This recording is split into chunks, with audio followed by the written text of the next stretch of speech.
Remakes aren't fun anyway, but trust me, remakes when you've undercharged in the first place are the worst. So I guess make sure when you're charging to factor in that there's a degree of fudge factor. And by adding in this fudge factor, you're not going to have anxiety about doing the remakes, about the financial aspect of it as well. So the lesson there is, even if you're doing like a review appointment, make sure you charge for a review appointment, because if it's your opinion and your expertise that the patient's paying for and the overheads of the building, that is really important to consider.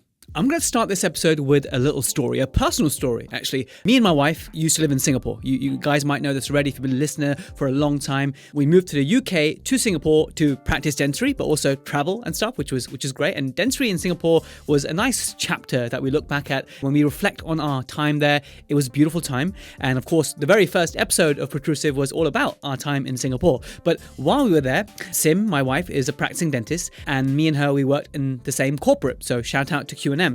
And the kind of working hours we had there was strange. It's like 9 to 9. That's right. It was 9 a.m. to 9 p.m.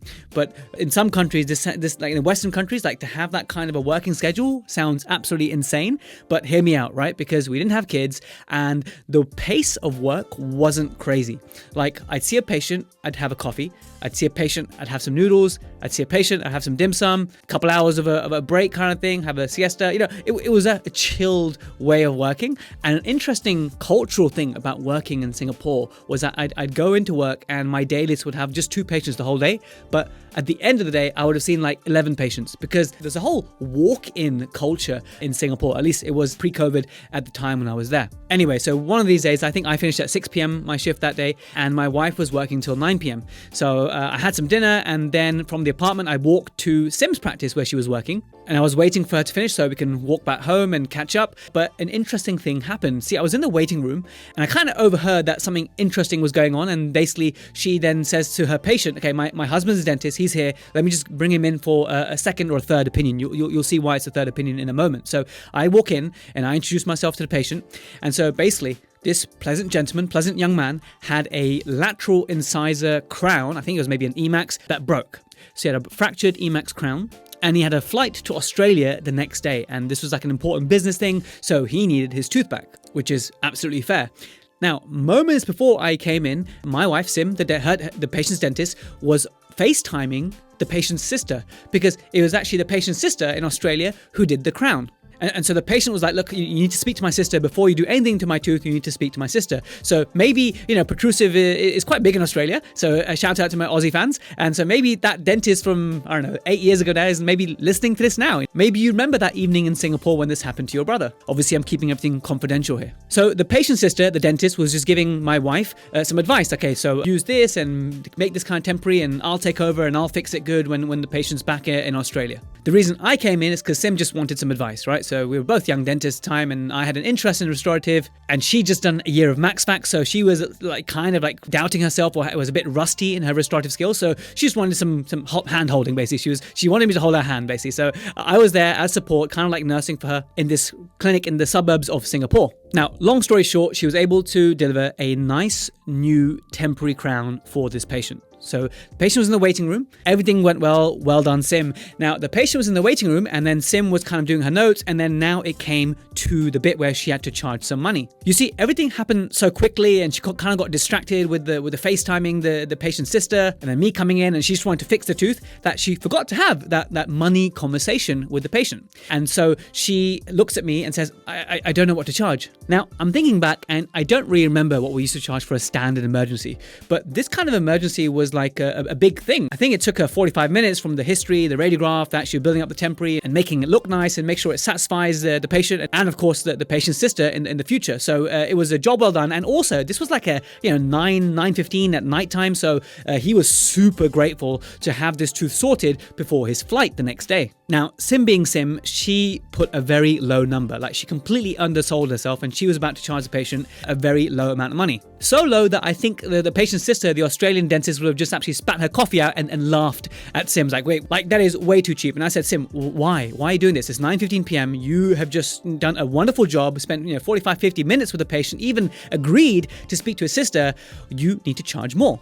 And I finally moved her up to about 250 Singapore dollars. Now, when we start talking numbers and currencies, in some countries that's, whoa, that's crazy. That's a crazy amount of money. In other countries, that's like, really? You just charge $250 to do a brand new de novo temporary crown, rescuing someone at that time of night? That's a bargain. So, I can see both viewpoints, but it's not so much about the number, because the number could vary from country to country. It's more about what happened afterwards. You see, she went into the waiting room, and this is what she said to the patient. She said, look, I'm really sorry, but actually the emergency fee for this kind of what we just did now is $250. Okay.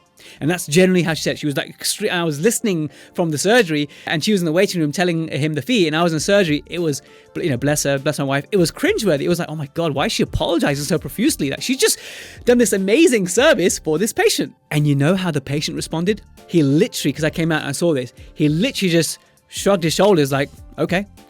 And he went and he paid and he said, thank you so much for helping me. And then we never heard again, right? So I'm assuming that his sister had sorted out the definitive crown and everything went happily ever after. Now, fast forward many years, Sim, my wife, is a community dentist in the NHS. So she doesn't have to deal with numbers. It's like public health dentistry. She doesn't have to worry about talking about numbers and money and that kind of stuff. That was never her forte. But she does a great job with children and adults and children with disabilities. And that's really her passion. And she's doing a master's in pediatric dentistry. And so that's what she does now. But at the time, she was really underselling herself. Is that something that perhaps you might have done as well? I've certainly done it. And so this episode, I just want to pass on some of my reflections and advice to make sure that we stop underselling ourselves. Hello, Protrusive, I'm Jazz Glati, and welcome to Ask Jazz 006. If you're new to the podcast, this is the arm of the podcast whereby we kind of collect all the DMs and the emails we get, and then we choose episodes based on that to make sure we serve you the best. So you've picked a pretty good episode to join us. And of course, if you're a veteran Protrusive, thank you so much for coming back again. Now, for every PDP episode, I give you a protrusive dental pearl. Now, this is an Ask Jazz episode, but I'm going to introduce a new thing for AJ episodes, right? I'm going to play some voice notes from the Protrusive. I appreciate you as a community so much, and I've kind of been collecting and hoarding all these lovely messages and voice notes for too long, and I thought, okay, let's share the love, right? So I'm going to play you a voice note from Dr. Saranga Yappa, who is literally one of the biggest Protrusive I know. He's been there since like episode 3 of the podcast all those years ago. I just want to give a massive shout out to Saranga for always supporting Protrusive. So I'm just going to play this and then we'll continue the main episode. Hey there, dude. I just wanted to give you a massive thank you. Just for the last 3 years, I've learned so much from you. And the knowledge acquisition that's happened has allowed me to help my patients so much with so many different areas of dentistry. And I just wanted to just say thanks, man. And I know, obviously, the courses were free and everything, but they were just so worthwhile. And all the discussions you've had with all the different people you've had on your podcast, I've learned so much. I mean, today we did I've done so many of these different bridges now, and I really like doing it now. Yeah, I just really enjoy dentistry. I like doing new things. I like trying new types of treatment to help people in different ways. And it genuinely has meant that my income level has gone up so much because of the things that you've helped me learn about. Really practical stuff, and stuff that's actually well within my ability and parameters to help people with, and I just wanted to say massive thank you. And if I don't hear from you for a while, then I just hope you have a great new year. I'm really looking forward to more of your content, especially on VertiPreps. I want to integrate that into my practice completely, just so that the whole, pretty much prost is down, fixed prost is down. So yeah, just thanks again, man. Dr. Saranga Yappa, thank you so much for all those nice words. And so if you guys want to get featured on Protrusive, send me a voice note, right? I'd love that. Send us a voice note about what impact Protrusive podcast has made on you and your career, and you might get featured in one of these episodes. Now, what I love about you guys, and Saranga included, is you could be listening to a lot of other different types of podcasts, or watching this on YouTube or the app, for example. There are so many dental business and explode your patient growth and masters of business in dentistry and that kind of stuff. And they all have a place because we're all practice owners and we need to make sure we actually thrive as businesses in dentistry. And that's totally cool. But you guys come back to Protrusive as something that will, I think, improve your bottom line. I do think that people who will listen to every single episode of Protrusive will end up making less mistakes, doing better better work, feeling more confident about certain things, and we'll talk about all those factors. But that's a secondary benefit. The increased income is a secondary benefit. The primary reason you'd come back to a podcast like this is because either you love clinical dentistry, or you want to love clinical dentistry, or you just need your protrusive fix to get that fire in your belly before work. What I'm trying to get to is you don't watch or listen to this podcast for any financial benefit. That's a secondary outcome, as I said. Now, I'm hoping that what's discussed on this episode, for those who need it, is going to massively shift your mindset. If ever you have this issue, which I used to have a lot, which is what one of my old mentors, Dr. Raj Ratan, he used to call this a neuro-fiscal drag, i.e. you have a number in your head, but by the time it travels from your brain into your voice and comes out your mouth, that number has reduced substantially. And so what's up with that? Why does that happen? I think that's a mindset issue, and I want you to start taking pride in what you charge and take a pride in your dentistry in general and know what your worth is. And I'm going to elaborate on that.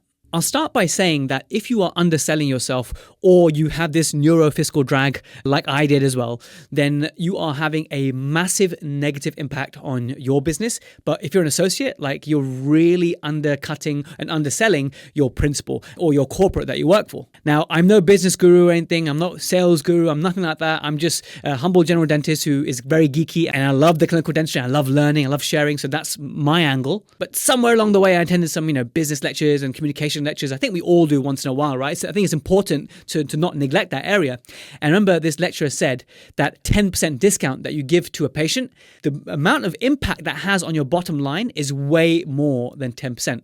Interestingly, conversely, by increasing your fees by 10%, you actually have a huge effect on your profit. So be very careful about giving these little harmless discounts. Whether you do own your own business, whether you're a principal or an associate, it is definitely hurting business far more than what you think. You know why? Because you've given a discount and the overheads don't change, right? The practice overheads are still there. And so this is an important lesson that principals pass on, that, we should really be charging what we're worth and not giving these, so-called harmless discounts here and there. They really are hurting business. The funny thing about giving discounts to patients also is a lot of times the patient doesn't even know you gave a discount. Like, imagine something is worth £500 of $500, right? This could be, I don't know what's worth $500, right? Because it's so subjective. But let's say something is $500, right? And you decide that, you want to be really nice to your patient. You're going to give your patient a 20% discount because you love your patient, and maybe you think that, they might not be able to afford it, or they might say no if I don't, and therefore I'm going to say to the patient, hey, you know what?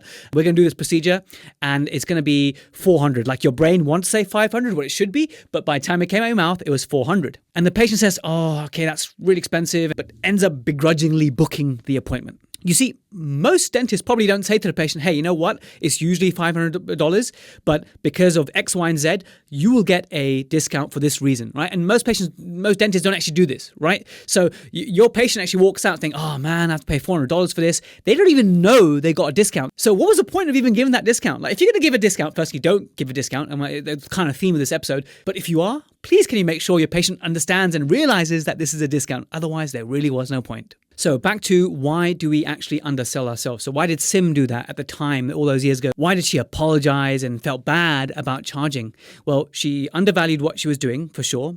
But the actual reasons for that could be fear of rejection. Sometimes we might feel that, if I give this figure, then the patient might reject it. Well, what you've just done there is potentially diagnose someone's wallet, right? That's not something that we need to do. We need to know what a fair exchange is, what's a fair fee for what we're doing, and present that confidently, and not try and second guess a patient like, oh, you know what, if I go in at this number, then the patient might reject it. That's not a good way to do business. We are not here to diagnose wallets. And I think you would have heard that one before. The other big reason why some dentists may undercharge or undervalue is a lack of confidence. Like, maybe if you're a new dentist and you haven't seen your work come back, you kind of doubt, hey, is my work even worth that much?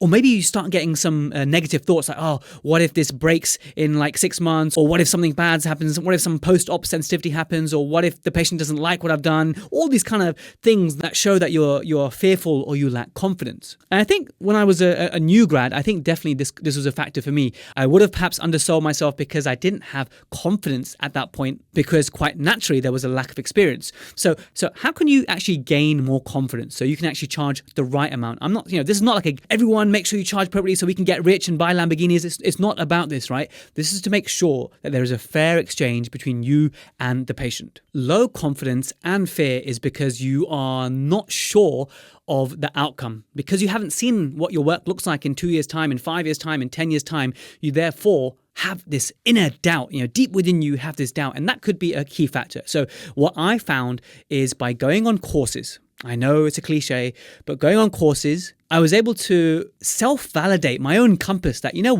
I am doing everything to gold standard, just like I was taught on the course by this awesome dentist, and the awesome dentist said to do this, and I do exactly that. And I follow all the protocols that Mr. and Mrs. Awesome Dentist taught me, and therefore this gives me a degree of predictability. Sometimes just having that confidence or validation from a course that you are doing things properly can be enough for some people to start charging what they are truly worth. And stop the whole discounting or charging too low because they're afraid that their techniques won't work or that they're not worthy of charging an appropriate hourly fee. Another mindset issue is a limiting belief that you might have absorbed from somewhere in dentistry. Like there is this belief that whatever your lab fee is, you multiply it by 3 or 4 or 5, and that should be what you charge the patient. This is just like a rule that you pick up somehow magically the first day as a real dentist from out of dental school. And you take this formula and you start applying it. And you know what? Sometimes it actually works. It actually works out to a fair fee. Other times you are massively underselling yourself. Let me give you an example, right?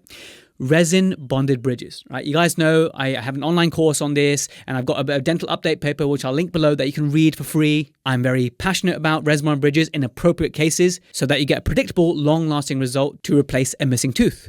Now, let's say that the laboratory fee, and just work with me here because I have done this before, whereby I've seen a laboratory fee was $100 for a resin bonded bridge, for example. Let's say a lower incisor, $100. Now, some people again will say, whoa, that's too much, that's too little, whatever. Let's just go with these 100 units of currency, right? So $100 for a resin bonded bridge lab fee. That doesn't mean that automatically, okay, yeah, therefore I'm going to charge $300 or $400, okay?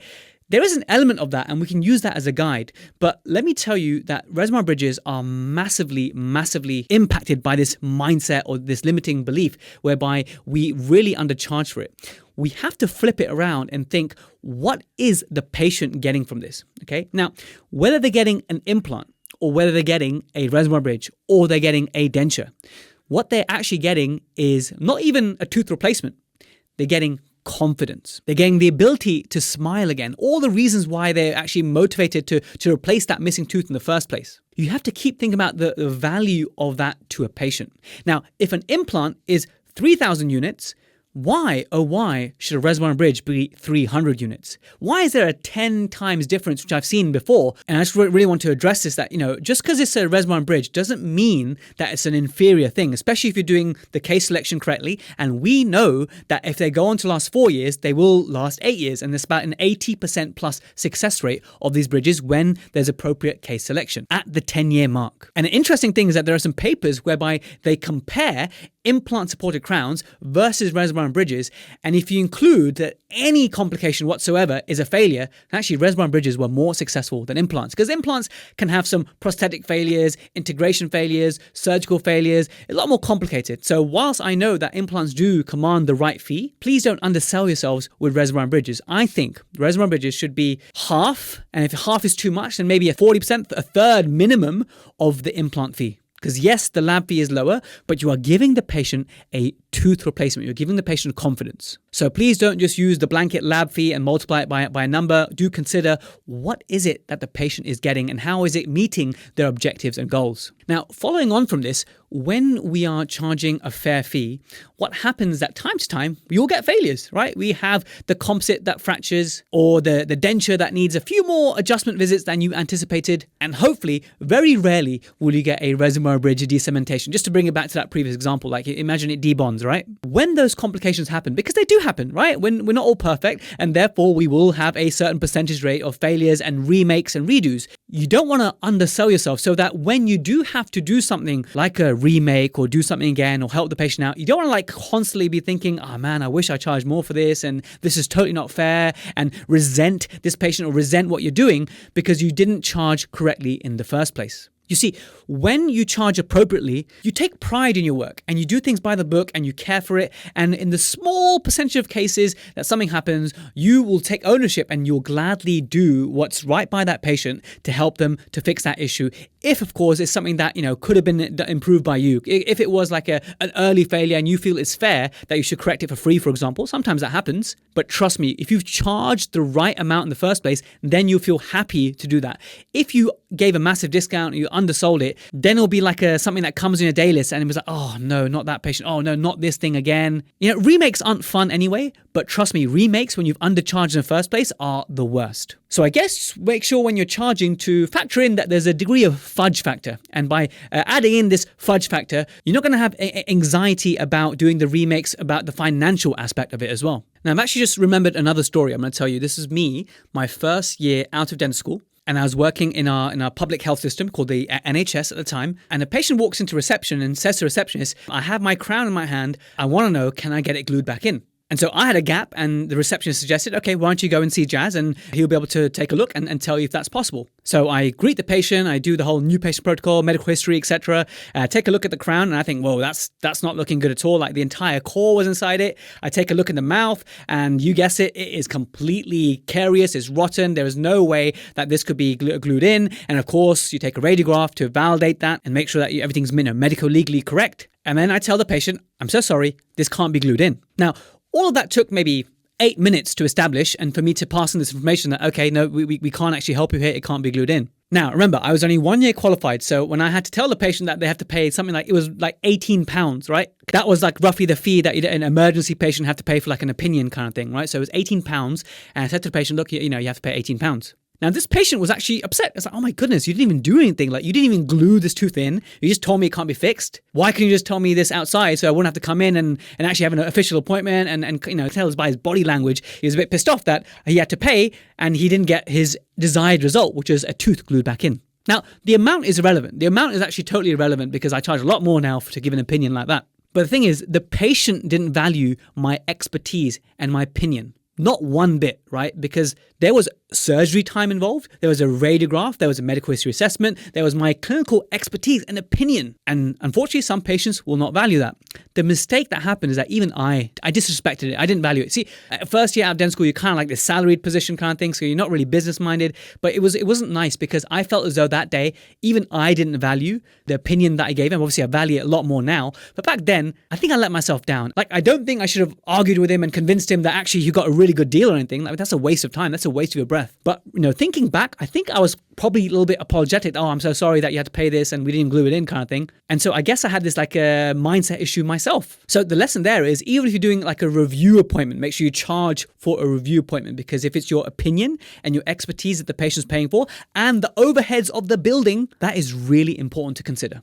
So that's a common one that I see that dentists may be undercharging, where we're not actually doing anything with our hands when we're working with our minds. You think lawyers are actually great, right? Lawyers are brilliant at this. They're always working their minds and they kind of, start the clock and they stop the clock and they'll tell you, this will be $5,000 please or whatever, right? They are masters of valuing their time. And I think there's a lot we can learn from lawyers. Now, I'm going to play you a little snippet from the archives of Protrusive. This is like maybe over 100 episodes ago with my buddy Zach Kara, who, by the way, is doing such fantastic communication stuff on Instagram. And we're going to the American Collaboration Society, to AES in February, and I just kind of convinced him to come as well. So me, Mahmood, and Zach will be there. So expect a lot more communication-based episodes coming. Zach doesn't actually know that this is happening, but it's going to happen. We're going to bring Zach back. Zach. So that's a really exciting thing to come. So let me just share this interesting snippet about the whole mindset thing about undercharging and not valuing yourself. Another thing that I did 1 year out of dental school, which I revealed in that episode. Have you ever had a patient laugh at you when you've given them a price? No, actually. Why? I've laughed at you. That's happened to me during my DF1. I want to give you a hug, this was, but during DF1, a patient took his tooth out, and afterwards he was a non-English. He was a refugee. We sort of bonded because I'm also a refugee. I came to the country when I was 6 years old, and he's a refugee. Sob story all the time, Jazzy. Always I know, a what can I say? But anyway, so he was a cool guy, but then. Look, he was NHS exempt, and I took his tooth out. He says, "Okay, how much do I have an implant?" And I said, sort of like you, just over £2,000, whatever. And he actually just started laughing. He was like, wait, £2,000? Like, he just literally started laughing. And you know what I did? What? Laugh I with it. started laughing as well. It is contagious, isn't it? Yeah. Yeah. That's happened to me. That was that was a really awakening moment for me. It's like, you know what? I need to actually take ownership of what we charge as a profession, not because I didn't do implants at the time. I still don't, to be honest with you, but I need to value the care that you provide. So when that kind of patient laughs at you, they don't value what you have to offer. Exactly. Nail on head. They don't value, because they probably don't understand. And one of my favorite questions to ask back to them without being a politician is, well, what do you understand by a dental implant? Oh, it's when them screwing things. It's just Meccano, blah, blah, blah, blah. And then you're basically... I get it in India. But much cheaper. You're so foreign right now. I love it.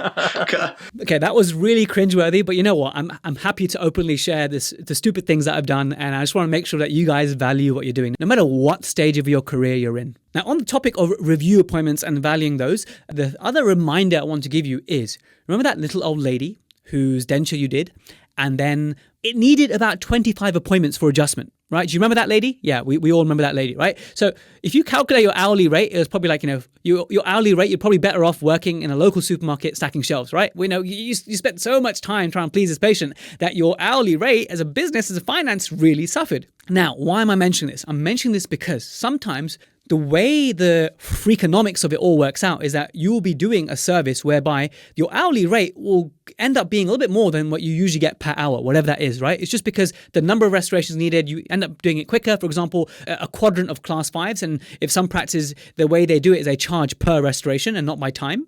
And so you might find out that by doing all those restorations, it's a 45-minute appointment, but you're getting paid usually what you might get paid, an hour and a half appointment. So you actually, you're up, you're up. And so the silly thing that I would do at one stage in my career, and I know that some of you do it, and we do this all the time, right? Which is we look at that figure that comes up and says, you know what, let me bring this right down so that it kind of matches what my normal hourly fee is. And your patient's getting a massive 40, 50% discount here. And so the lesson I want to pass on here is remember that lady and the 25 adjustment appointments. Just never forget her, because sometimes you're losing and sometimes you're winning. And Dr. Lincoln Harris, one of my mentors, he taught me that when you're winning, you want to win big.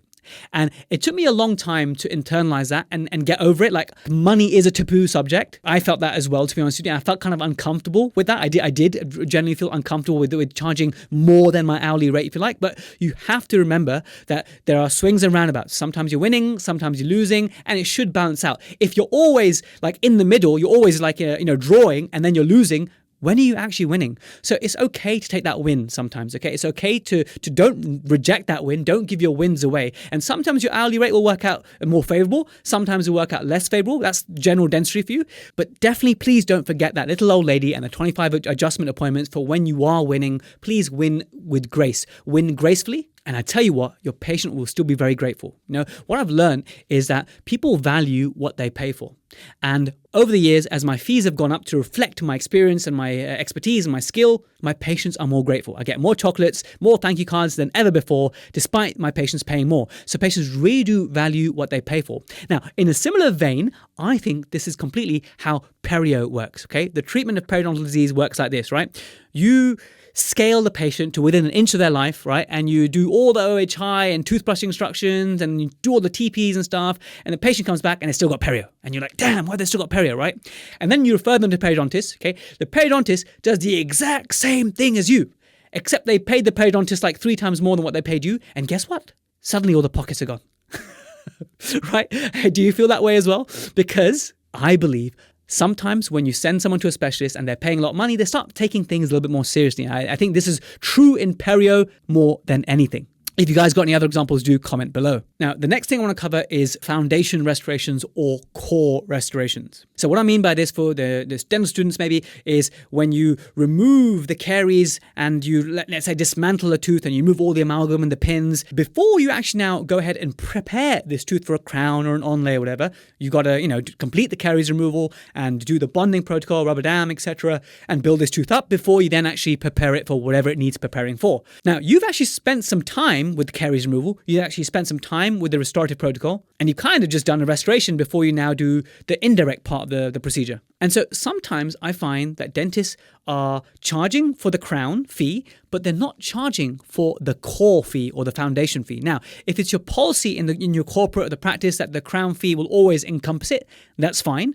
But that's silly, because if a crown is, let's say, for me, it's 90-minute appointment. Okay, I'm slow. Okay, if it's 90-minute appointment. Okay, but if I need to do a complete dismantling, caries removal, isolation, Teflon, build it all up, and then prep it back, that's gonna take me an additional 20 minutes easily. Right? And so why would you not charge for that? So you should totally be charging for what you do. Again, vets are amazing at charging fairly. In fact, they charge a lot of money, and good on them, right? Because we always value our pets, our children, our spouse, and then ourselves last, right? It's one of those things that we do. But but remember to be a little bit more like a lawyer, a little bit more like a vet, and make sure that you are charging for what you do. Now, what I don't mean is start charging for local anesthetic and start charging for rubber dam. That'd be silly. But for the more substantial things like a core or a foundation restoration, I feel that you absolutely should be charging. So guys, I'm just going to wrap up the episode now. I've got like a summary for you. But if you enjoyed this episode, let me know, because I've got so much more communication stuff coming with Zach when we're in Chicago in February. So I'm going to get you a lot more goodness. Remember that in this episode, we covered about not apologizing for delivering a fantastic service. Don't do what Sim did. Just remember what Sim did in Singapore. Don't go above and beyond and deliver a fantastic service and then be apologetic about it. Take pride in charging what you're worth and think of the great benefit that you gave to your patient. Also, on that note, make sure you discuss the fees before you actually do the treatment. We also said about going on courses to get that internal validation to help you justify your fees, or just make sure you're doing everything by gold standard protocols. And I know courses can cost a lot of money, but they are an investment in yourself. And I promise you, I'm a massive course junkie here, right? But I would not be able to charge what I charge with confidence and predictability if I hadn't had all these courses as part of my portfolio. The other thing we touched on was getting rid of any limiting beliefs that a certain procedure should cost a certain amount. Like I said, reservoir bridges, they are delivering a tooth to a patient. So you need to build that value in. Also, another one I see massively undercharged is splints, like here's a night guard, $200 or whatever. Trust me, if you're helping a patient in pain and you are confident in what you're doing and you are protecting them from chewing their teeth up and more expensive problems in the future, then you should be charging way more for occlusal appliances. If you need help with that, check out splintcourse.com. The other thing was that sometimes you lose. Remember lady and the 25 adjustment appointments, and sometimes you win. So when you win gracefully. You deserve that win so that you can take the yin with the yang. The other thing we discussed was your expertise and your opinion has a value. It has a number to it, right? I've been guilty of doing like these free 3-month reviews. Like, why would I do that? Am I not valuing my opinion? Either you build it into your fee to make sure you get paid for that time, or you put it down as a consultation fee. Your expertise, your interpretation of radiographs, your interpretation of a clinical scenario is super important and super valuable. And remember that charging what you are worth will mean that you bring your A game and that your patients will benefit. So I hope you enjoyed a slightly different episode of Protrusive, this Ask Jazz 006 episode. This one was not eligible for CPD, but about 95% of our episodes are eligible for CE or CPD. For those of you in the States, we are pending approval for PACE, so you can start submitting for AGD PACE kind of credits. I'm still kind of figuring out how it works in the States, but the whole bank of episodes are eligible for CPD are on the app, which is protrusive.app. Now we are having a massive upgrade, right? If you're on the current app, like it's okay, but the new one, and I mean, the content on the app is amazing. I'm always taking pride in that, but actually community features and the ability to search that, to have a search function is going to be amazing, because that's what we're bringing to the table soon. It's going to be called Protrusive Guidance, right? So the new system, the website will still be protrusive.app. So depending on when you listen to this, just head to protrusive.app to check it out. But the new platform we call Protrusive Guidance, it'll be like our very own social network. Screw Facebook. There'll be no ads. There'll be no distracting stuff on there. It'll be all us Protruserati. We have an area for us to learn from each other and share and connect and polls and articles and images and videos and you name it, they'll all live on Protrusive Guidance. So by the time you're listening to this, we're probably about 10 days to 2 weeks away from migration from what I'm using at the moment to Protrusive Guidance. So please do keep an eye out on your emails, especially if you're a premium subscriber. You got something very interesting to look forward to in your email inboxes soon. Thank you so much for listening all the way to the end. Wherever you're listening from, make sure you hit that subscribe button. Thanks so much.